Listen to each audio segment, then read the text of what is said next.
Assalamualaikum warahmatullahi wabarakatuh. Innal hamdalillah nahmaduhu wa nasta'inuhu wa nastahdihi wa nastaghfiruh wa natubu ilaihi wa natawakkalu alaihi wa na'udzu billahi min shururi anfusina wa min sayyiati a'malina. Man yahdihillahu fahuwal muhtad wa man yudlil falan tajida lahu waliyyan murshida. Ashhadu an la ilaha illallah wahdahu la syarika lah wa anna sayyidana Muhammadan abduhu wa rasuluh wa safiyyuhu min khalqihi wa habibuh balagha ar-risalah wa adda al-amanah wa nasaha al-ummah wa kashafa al-ghummah wa jahada fillahi haqqa jihadihi hatta atahu al-yaqin. Allahumma salli ala sayyidina Muhammad wa ala alihi wa sahbihi wa barik wa sallim. Amma ba'd. Muslimin muslimat, sahabat pendengar IKIM yang dirahmati Allah, marilah sama-sama kita rafa'kan kesyukuran kehadrat Allah di atas segala nikmat yang Allah Ta'ala kurniakan kepada kita, terutamanya nikmat iman dan Islam. Dan marilah sama-sama kita bersyukur dengan mentaati segala perintah Allah, melaksanakan segala suruhannya dan menjauhi segala larangannya. Mudah-mudahan Allah Subhanahu wa Ta'ala sentiasa memberikan taufik dan hidayah kepada kita sehingga kita mampu untuk bertadabbur, untuk merenung ayat-ayat Allah Subhanahu wa Ta'ala dan mengambil sebanyak mungkin pengajaran daripadanya untuk kita amalkan dalam kehidupan kita sehari-harian.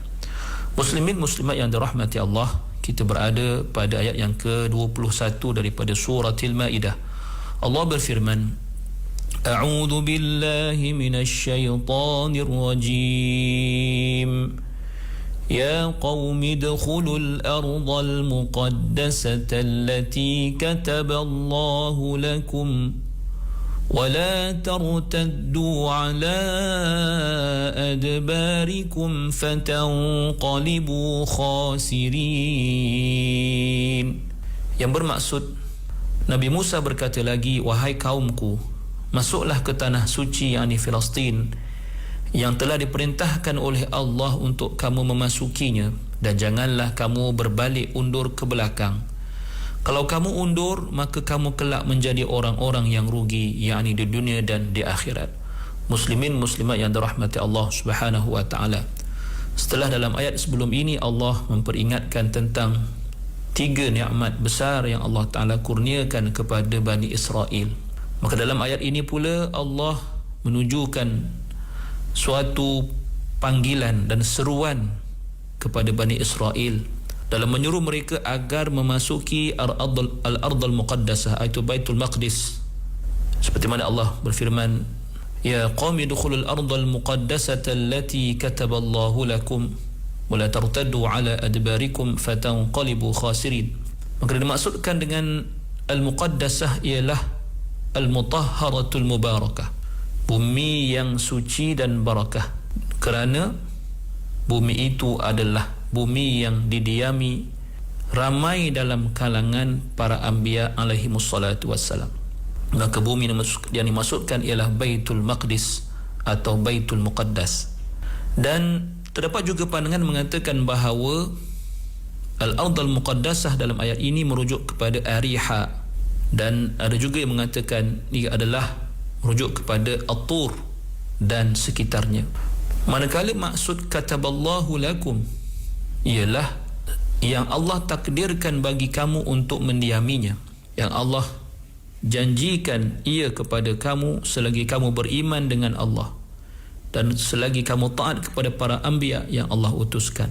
Atau maksudnya yang Allah fardukan dan wajibkan ke atas kamu untuk memasukinya, dan apa yang Allah perintahkan kamu tentangnya, seperti mana Allah perintahkan kamu untuk mendirikan solat dan juga menunaikan zakat.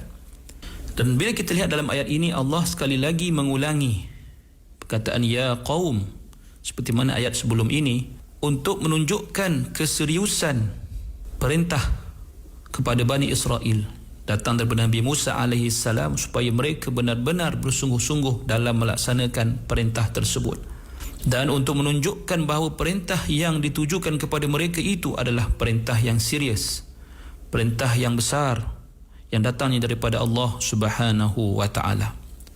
Seperti mana juga dengan frasa kataballahu lakum mengandungi maksud dan makna yang sangat berat, iaitu suatu bebanan, suatu tanggungjawab yang perlu dipikul oleh Bani Israel ketika itu, supaya mereka merasakan betapa Allah Subhanahu wa ta'ala lah yang akan memberikan mereka kemenangan dan keberanian serta kejayaan sekiranya mereka melaksanakan segala yang diperintahkan Allah Subhanahu wa ta'ala.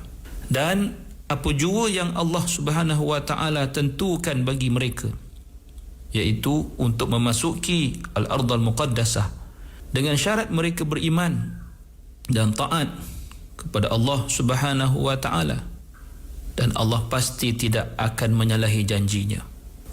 Al-Imam Fakhruddin Ar-Razi dalam tafsirnya menyatakan bahawa pada frasa kataballahu lakum itu mempunyai faedah yang besar, iaitu sesungguhnya kaum yang ketika itu, iaitu kaum Al-Kan'aniyun yang mendiami Baitul Maqdis ataupun Al-Ardhal Muqaddasah ketika itu adalah golongan yang gagah perkasa, yang kuat, yang mempunyai tubuh badan yang besar.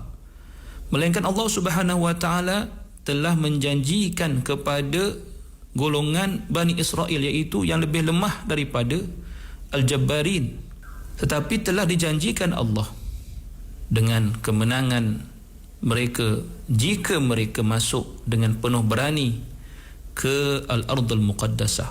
Sekiranya mereka benar-benar beriman, dan keimanan itu adalah keimanan yang bersungguh-sungguh dan benar terhadap Nabi Musa alaihi salatu wassalam, maka mereka sewajarnya yakin dengan seyakin-yakinnya bahawa Allah pasti akan menolong dan membantu mereka untuk berperang dan menang ke atas golongan Jabbarin itu.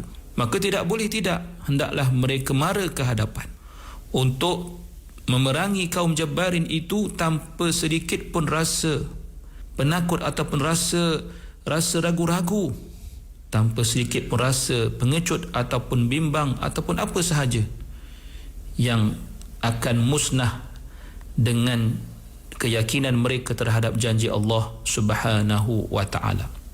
Maka syarat ini dipertegaskan oleh Allah dalam sambungan ayat ini, wala tartaddu ala adbarikum fatanqalibu khasirin.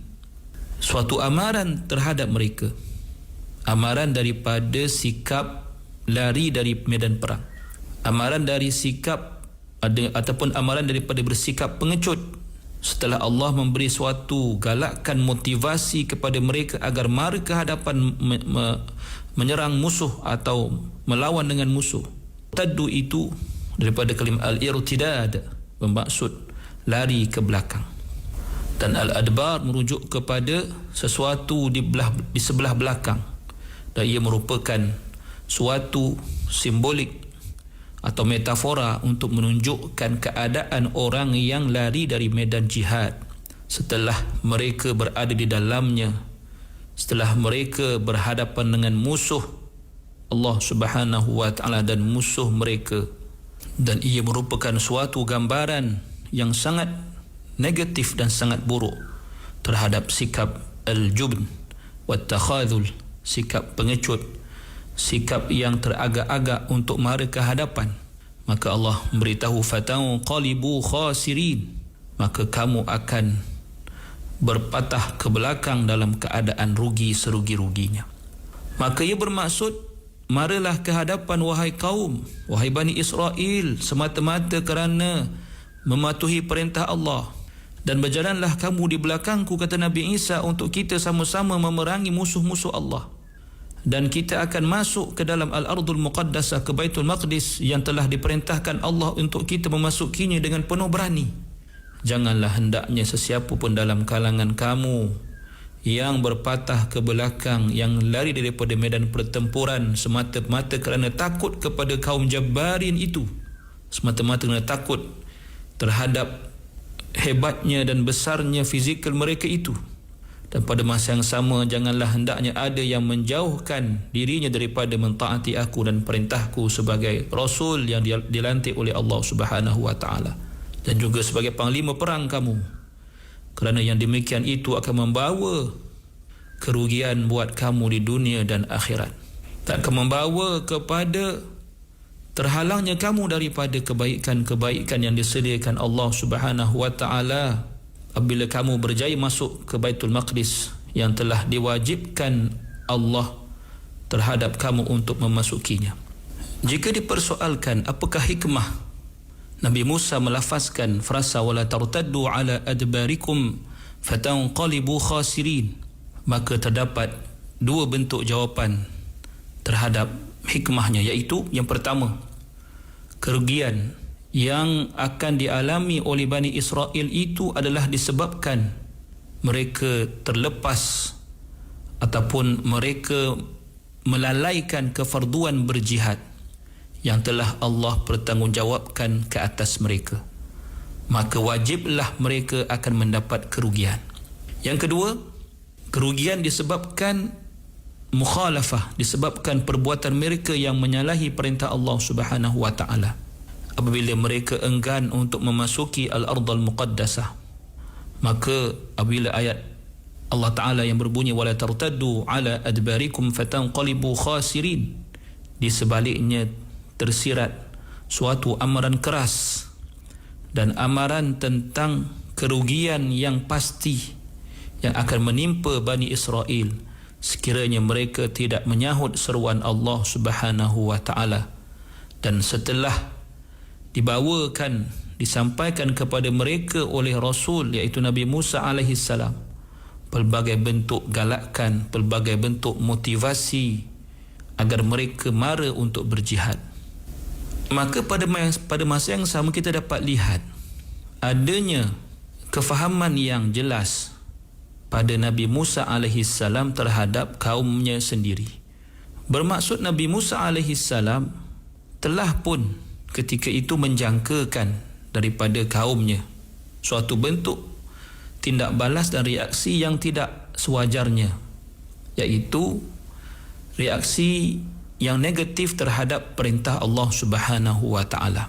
Dan apabila Nabi Musa alaihi salam khasnya telah pun mengalami pengalaman yang pelbagai dengan kaumnya itu, bagaimana mereka dengan sikap yang suka berdalih, sikap yang mementingkan diri sendiri dalam banyak situasi dan keadaan, maka pengalaman-pengalaman tersebut menyebabkan Nabi Musa kali ini benar-benar tegas, iaitu benar-benar begitu serius dalam memerintahkan Bani Israel untuk bersama-sama baginda merempuh Baitul Maqdis dan Ardul Muqaddasah, menentang kaum Jabbarin yang ketika itu sudah menguasai kawasan tersebut, dengan menyebutkan pelbagai nikmat yang telah Allah Subhanahu wa taala muliakan mereka dengannya,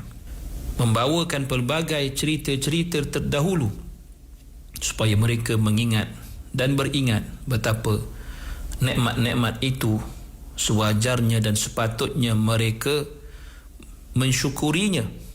Dan sekaranglah masa untuk mereka membuktikan kesyukuran tersebut dengan mentaati perintah Allah dan perintah Rasul dan utusan Allah, iaitu Nabi Musa alaihi salam, dalam situasi yang genting itu, untuk mereka sama-sama menentang musuh-musuh Allah Subhanahu wa taala, agar mereka berani untuk mara ke hadapan berjihad dengan suatu keazaman yang hebat, keazaman yang benar, yang semata-mata mematuhi perintah dan kehendak Allah Subhanahu wa taala sebagai bukti kesyukuran terhadap nikmat, sekian banyak nikmat yang telah pun dikurniakan Allah Subhanahu wa taala kepada mereka. Aqulu qawli hadha wa astaghfirullahal azim li wa lakum. Wassalamu alaikum warahmatullahi wabarakatuh.